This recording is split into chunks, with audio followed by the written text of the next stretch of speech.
A few months before Pearl Harbor was attacked, Life magazine ran a black and white photograph of an up-and-coming movie actress named Rita Hayworth. The red-headed beauty was kneeling on a bed made up with satin sheets. Her silky nightgown is white, with black lace trimming the low-cut top. Bob Landry, the photographer, took many photos of Hayworth, but his favorite was an accidental one. His flash was too bright, and this is mirrored in the black silhouette reflected at Hayworth's back. However, Landry thought this added more depth and mysterious allure to the picture and submitted it to the magazine.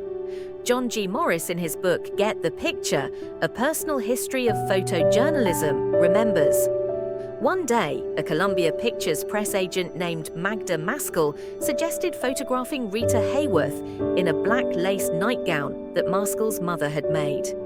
Pollard and photographer Bob Landry met Maskel at Hayworth's apartment.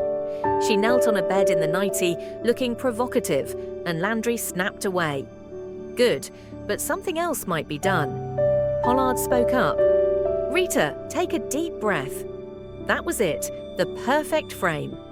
4 months after Hayworth's photo was published, America went to war, and soldiers took the silken lace picture along to remind them of home. Eventually, the picture became one of the most famous and most frequently reproduced American pin-up images ever. By the end of the war, more than 5 million copies of this photo were sold. The US Navy named her the redhead we would most like to be shipwrecked with. Only Betty Grable, smiling cutely over her shoulder in a white bathing suit and heels, with legs that went on forever, sold more pin-ups.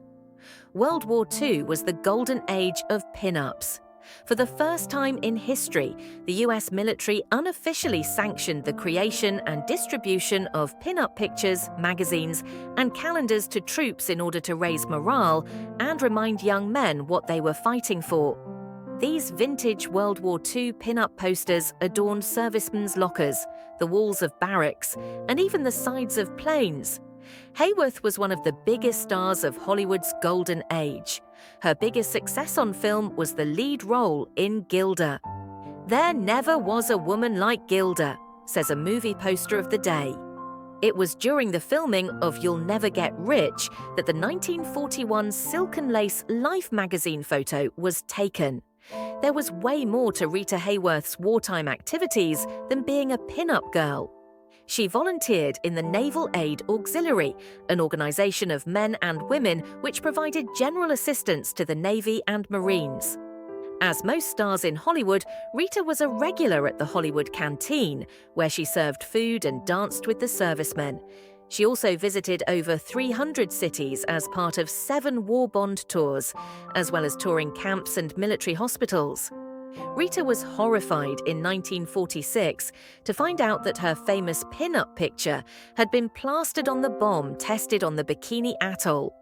Hayworth's off-screen life, meanwhile, was frequently tough. She married 5 times, she struggled with alcoholism, she was diagnosed with Alzheimer's disease. Her celebrity brought a lot of attention and research funding for what was then little understood disease. When she died on May 14, 1987, President Reagan praised her contribution and brave face towards the disease. In a moment of lucid thought, she once told an interviewer, "Whatever you write about me, don't make it sad."